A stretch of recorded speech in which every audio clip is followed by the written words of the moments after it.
और मैं supreme court से दरख्वास्त करती हूं कि जिस तरह आपने आजाद अदलिया के ऊपर एक हमले को रोका है, इसी तरह आगे बढ़िए और एक और शफाफ किरदार के हामिल जो जस्टिस शौकत अजीज सदीकी हैं, उनको भी इंसाफ दीजिए। वो सच बोलने की पादाश में अब सजा भुगत रहे हैं। वो चीफ जस्टिस से आने वाले दिनों के, उनको सिर्फ सच बोलने की पादाश में हटा दिया गया।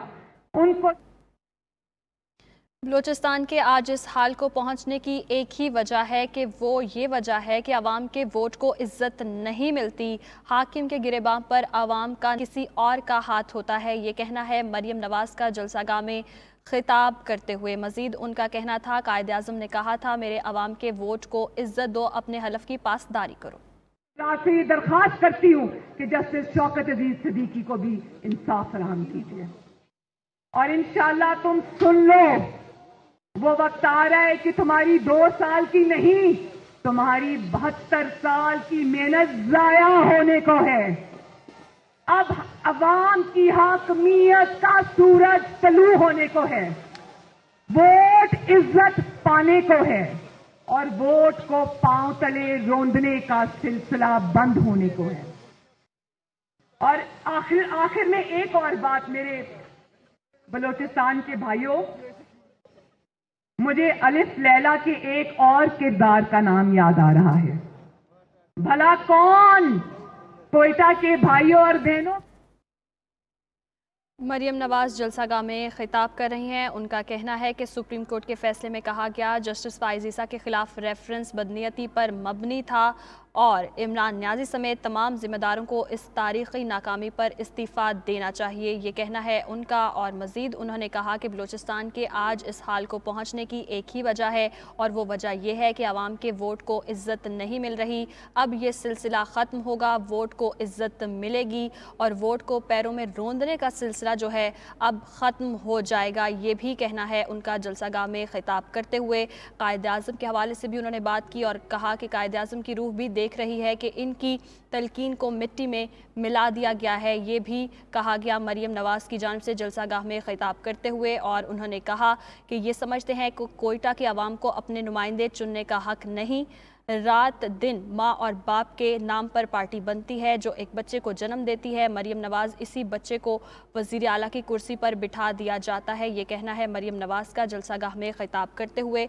और साथ ही साथ उन्होंने कहा कि मुझे पता है यहाँ से नौजवान को उठा लिया जाता है, कभी कभी नौजवानों की मसखशुदा लाशें भी मिलती हैं और अभी एक बच्ची स्टेज पर आई है, इसके 3 जवान भाइयों को घर से उठा लिया गया और कई साल हो गए हैं, ये 3 बच्चों का कुछ पता नहीं है। और साथ ही साथ उनका ये भी कहना था कि आज बलोची लिबास पहना है, ये पैगाम है मुझे बलोच अवाम से मोहब्बत है, जितनी मुझे पाकिस्तान और पंजाब से मोहब्बत है इतनी कहीं ज़्यादा मुझे बलूचिस्तान के अवाम से मोहब्बत है, ये कहना है उनका। और मज़ीद उन्होंने कहा कि आज मुझे पाकिस्तान की बेटी डॉक्टर शाज़िया का वाक़या याद आ गया, मेरे होटल के कमरे का दरवाज़ा तोड़ा गया और क्या हमारी बहनों की और बेटियों के दरवाजे ऐसे तोड़े जाते हैं। बलूचिस्तान की एक बेटी डॉक्टर शाज़िया का वाक़या सुनाते हुए उन्होंने ये भी कहा कि मेरे जहन में ये वाक़या नक्श हो चुका है, एक डिक्टेटर ने मुक्के लहराकर कत्ल करने की धमकी भी दी थी,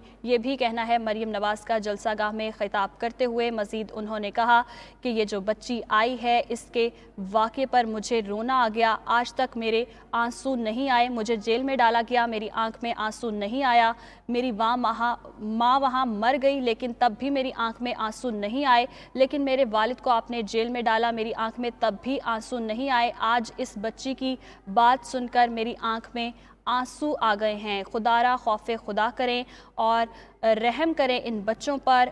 और ये भी कहा कि मर जाए तो कोई सुकून आ जाता है।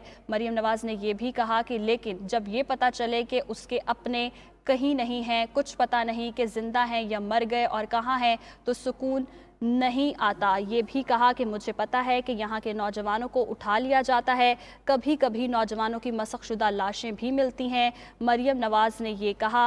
और साथ ही साथ आपको बताते चलें उन्होंने ये कहा कि मुझे बलूचिस्तान के अवाम से बहुत मोहब्बत है। तीर बदलने का वक्त आ गया है। ये तकदीर आप बदलेंगे। पाकिस्तान की तकदीर, बलूचिस्तान की तकदीर बदलने का वक्त आ गया। ये तकदीर आप बदलेंगे और यहां अब बगावत और गद्दारी के सर्टिफिकेट नहीं बटेंगे। माओं के सपूत, बहनों के भाई और बीवियों के शौहर लापता नहीं होंगे। तैयारों और गनशिप हेलीकॉप्टर्स के साथ ऑपरेशन नहीं होंगे। आपके वसाइल का इस्तेसाल नहीं होगा इंशाअल्लाह। किसी को वोट की इज्जत से खेलने का हौसला नहीं होगा। वही पाकिस्तान होगा जिसके लिए आपके बुजुर्गों ने जिद्दोजहद की, जिसके लिए आप और आपके कायदीन ये जिद्दोजहद कर रहे हैं। कठपुतलियों का खेल अब इंशाअल्लाह खत्म होने को है। तो मेरे साथ मिलके जरा नारा लगाओ। आलमगीर कहाँ है? जरा वोट को इज्जत दो का मेरे साथ एक दफा नारा लगा दो, सब मिलके और जोर से, और जोर से।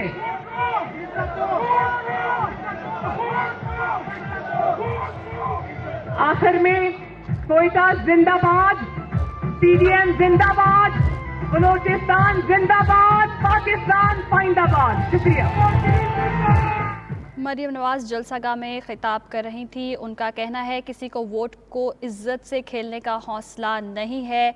नवाज का ये भी कहना था कि कठपुतलियों का खेल अब ख़त्म होने को है। हम रसीदें मांगते हैं तो वो चुप हैं, और ये भी कहा कि वो तो चुप हैं लेकिन सिलेक्टेड इमरान खान में भी इतनी हिम्मत नहीं है कि इससे पूछें कि जनरल रिटायर्ड सलीम बाजवा ऐसे नहीं चलेगा। आपको बताते चलें कि मरियम नवाज खिताब कर रही थी और उनका कहना है किसी को वोट की इज्जत से खेलने का हौसला नहीं है। कठपुतलियों का खेल अब ख़त्म होने को है।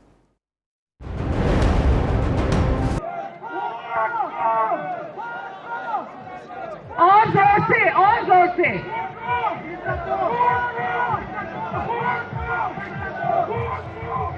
आखिर में कोयटा जिंदाबाद, पीडीएम जिंदाबाद, बलूचिस्तान जिंदाबाद, पाकिस्तान पाइंदाबाद। शुक्रिया।